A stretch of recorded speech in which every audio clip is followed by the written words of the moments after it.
Hi, I'm Shari Berkowitz of the Vertical Workshop. Let's talk about chest expansion. So, in the Vertical Workshop, we do not turn your head and neck while you're doing chest expansion.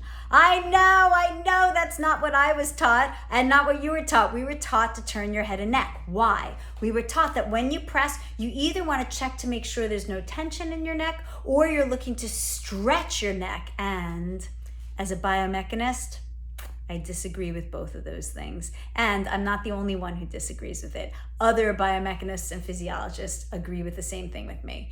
If you work your chest expansion, turning your neck while you are loaded with springs or straps, like maybe you're doing kneeling chest expansion on the reformer and you're pulling your straps, the whole weight of your body against the springs in the carriage.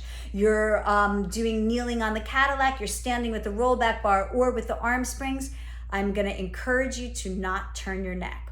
Why? Because of this. So, check this out.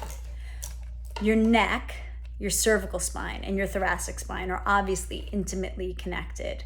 And when you turn your neck, actually, your thoracic spine should turn too. Here's what happens. Your neck is very vulnerable, it's very exposed, and it's much more mobile than your thoracic spine, indeed. And however, the musculature of your neck, whether it be the extensors, your neck to thoracic spine, or the other muscles of your neck to your shoulder girdle, including like levator scapulae and more, all of these muscles are so intimately connected, including the shoulder girdle muscles of rhomboids and your trapezius are so connected with each other, they're meant to work together. When we do chest expansion and you draw your shoulders back and then all of your neck and your thoracic muscles and your shoulder girdle muscles are engaged together. They all work to make that happen.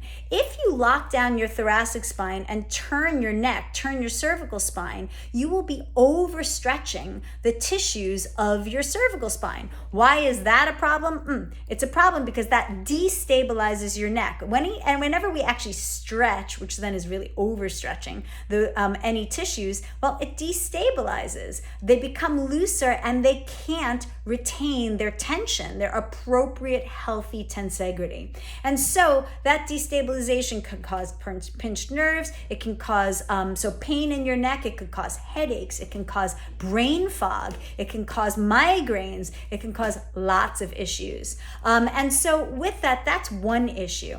The neck and the thoracic spine are meant to rotate together, because if we were to stretch the neck every time we turn our head, that's gonna be a problem. So we want some of the rotation to be in your upper to mid thoracic spine and not just in your neck. So let me put this guy down.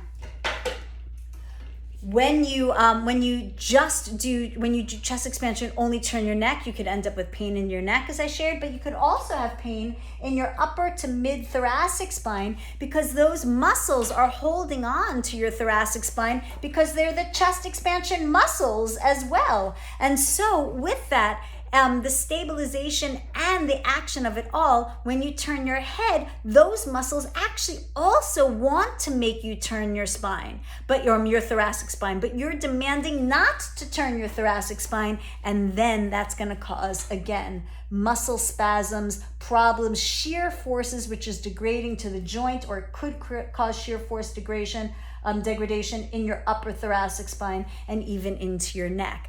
These should be good enough reasons to not do the head and neck turn. So there also is no loose neck in chest expansion. You don't want to check to make sure if your neck is loose. It won't be loose. It shouldn't be loose in the sense that those muscles are engaged. Now, of course, you don't want to be gripping down, but you can be working your internal suspension up, but those muscles are all engaged. They need to be. Your shoulder girdle and neck muscles are intimately connected. So what do you do? Well, let's say here with the rollback bar, if I press the bar down, I am going to keep my head straight ahead. I'm not turning my neck.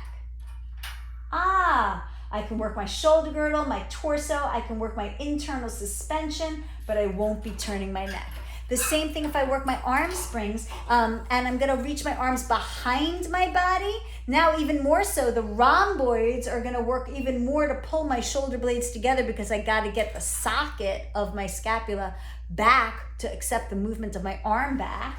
And even more reason with extra rhomboid action to not turn my head. Now, what about when you do reformer on the mat and there is no external load from springs and such? Well, sure, then you could turn your head, but you know what? Not to the point that you're looking to stretch, because again, your thoracic spine is supposed to take some of the rotation and not be limited. The rotation should not be just your neck. If you go to turn to something, your torso moves too. It's supposed to. So in kneeling chest expansion with reformer on the mat, you could do just a little turn, no big deal. But again, it's not natural to keep your neck totally, your thoracic spine totally stable while you turn your neck. Sometimes for therapeutic things, again, you could turn your head and you're checking range of motion, but you won't do a hard rotation of trying to stretch it. It's just not appropriate. With that, could you do any rotation? You could do this. If I press the bar and then I rotate my whole spine, keeping a stable pelvis, that is an option. My whole spine, even the bar will move. That's an option as you're playing with it, only if you have your good connections and your suspension, your internal suspension working. So I caution you against stabilizing your thoracic spine and turning your neck, whether you're loaded or unloaded, and especially when you've got an external load. And that's also like you've got weights in your arms, you've got a box in your arms, you've got a Russian dumbbell in your arms, and you've got anything of external load. Your thoracic spine is supposed to move a little bit at least with your neck. So be careful with it, be mindful of it, ask me questions, and the more information I have on it, the more I'll share with you. Thanks.